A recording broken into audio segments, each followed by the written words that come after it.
का शपथ लेने के पश्चात आज के इस प्रथम प्रेस वार्ता में हमारे बीच में उपस्थित हमारे डिप्टी सीएम श्री अरुण साव जी, deputy CM Shri Vijay Sharma ji, CS आदरणीय अमिताभ जैन जी, जनसंपर्क विभाग के हमारे अधिकारी और मीडिया के सभी साथीगण और कार्यकर्ता भाई और बहनों, हम लोगों को आने में थोड़ी देरी हुई, इसलिए मीडिया के मित्रों से सबसे पहले क्षमा चाहते हैं। और आज के इस प्रेस वार्ता में आप सभी लोगों का हार्दिक अभिनंदन है, स्वागत है। सबसे पहले तो आप लोगों के माध्यम से हम पूरे प्रदेश के मतदाताओं को धन्यवाद देना चाहेंगे, जिन्होंने भारतीय जनता पार्टी पर बहुत बड़ा विश्वास किया और जितनी हम लोग कल्पना नहीं किए थे उससे भी ज्यादा बड़ी सफलता हम लोगों को दिलाने का काम किया। 54 सीट हमारी पार्टी ने हासिल किया और कल 13 दिसंबर को शपथ ग्रहण समारोह था, जिसमें हमने स्वयं मुख्यमंत्री के रूप में शपथ लिया।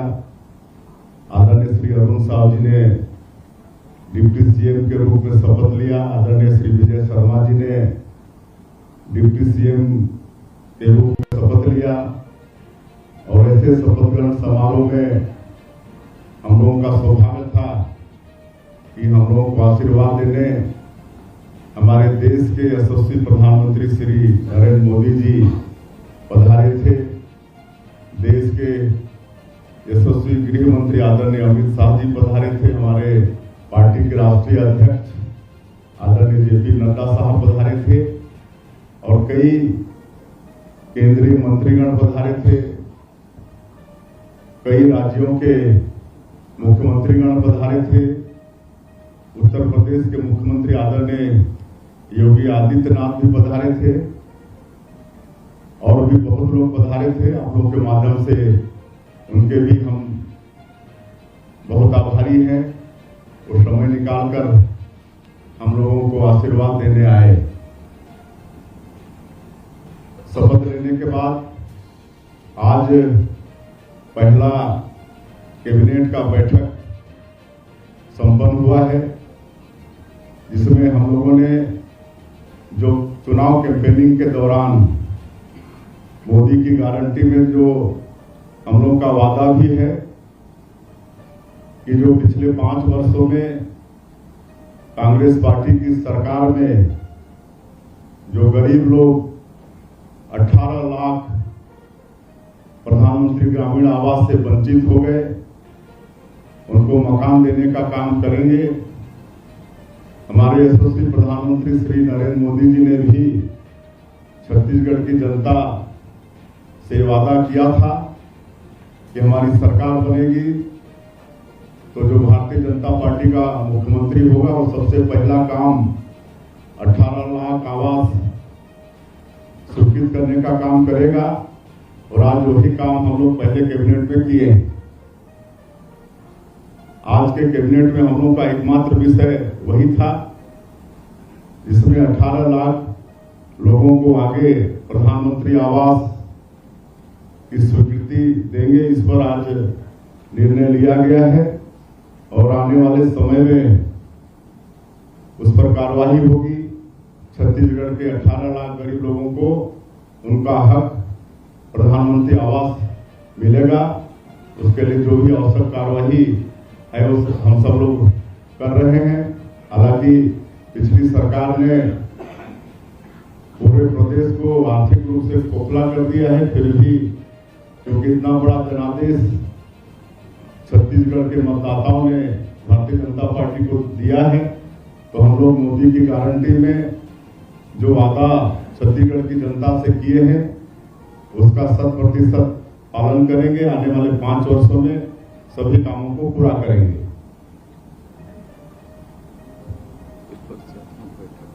और कैबिनेट बैठक के पश्चात, क्योंकि आज ये पहला दिन था हम लोगों के लिए, वैसे कल शपथ ग्रहण के बाद विधिवत पूजा अर्चना करके हम तीनों अपने अपने कक्ष में बैठे और आज पहला बैठक था तो सभी विभागों के जो सेक्रेटरीज हैं उनके साथ बैठे, उनका परिचय हुआ और सभी लोगों ने अपने विभाग के विषय में छोटा ब्रीफिंग हम लोगों को दिया है, अपने विभागों से अवगत कराया है और हमने उनसे और भी आग्रह किया है कि आगे आप लोगों के साथ और आगे बैठेंगे और थोड़ी और जानकारी लेंगे और थोड़ा डिस्कस भी करेंगे, उनसे आग्रह किया है।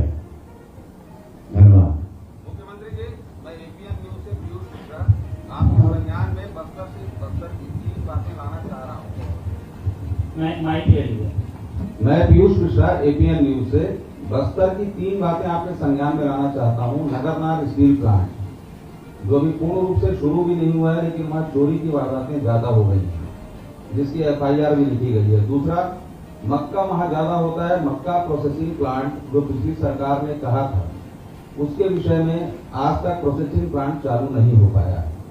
और तीसरा, नक्सलवाद, उसके लिए क्या सोच है?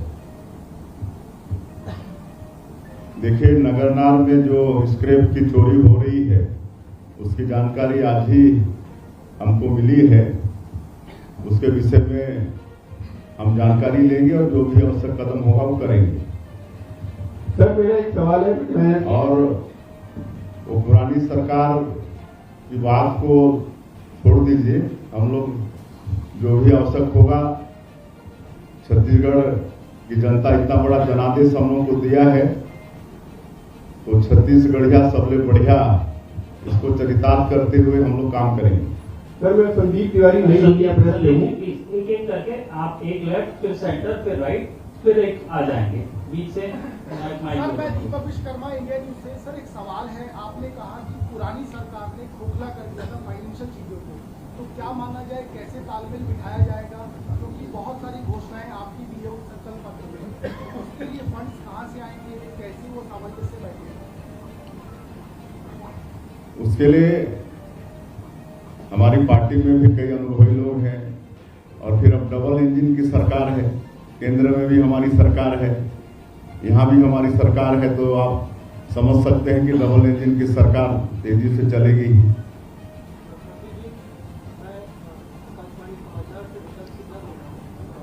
नीचे से ऑन कर लो।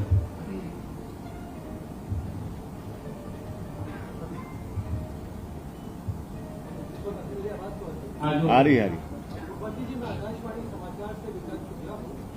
ये जो विधानसभा चुनाव हुए हैं उसमें आदिवासी क्षेत्रों में भारतीय जनता पार्टी को काफी सफलता मिली है। सरगुजा में आपने सारी सीटें जीती है, बस्तर में भी काफी सीटों में आपने सफलता हासिल की है। तो आदिवासी समुदाय की आपसे विशेष रूप से अपेक्षाएं हैं, तो आदिवासी क्षेत्रों के विकास के लिए, आदिवासी लोगों के विकास के लिए आपकी क्या कार्य योजना है? उन क्षेत्रों के विकास के लिए आप क्या विशेष फैसला है? विधानसभा 2023 के चुनाव में आदिवासियों का पूरा आशीर्वाद मिला है, समर्थन मिला है। सरगुजा संभाग में कांग्रेस का सुपड़ा साफ कर दिए हैं, पूरी तरह से सफाया कर दिए हैं। बस्तर में भी 12 में से 8 सीट भारतीय जनता पार्टी ने हासिल की है। और वैसे आजादी के प्राथमिक दिनों में आदिवासी समाज जरूर कांग्रेस पार्टी के वोट बैंक के रूप में इस्तेमाल होता रहा, लेकिन जब श्रद्धेय अटल बिहारी वाजपेयी जी इस देश के प्रधानमंत्री बने तो उन्होंने जो छत्तीसगढ़ का जो ट्राइबल बाहुल एरिया है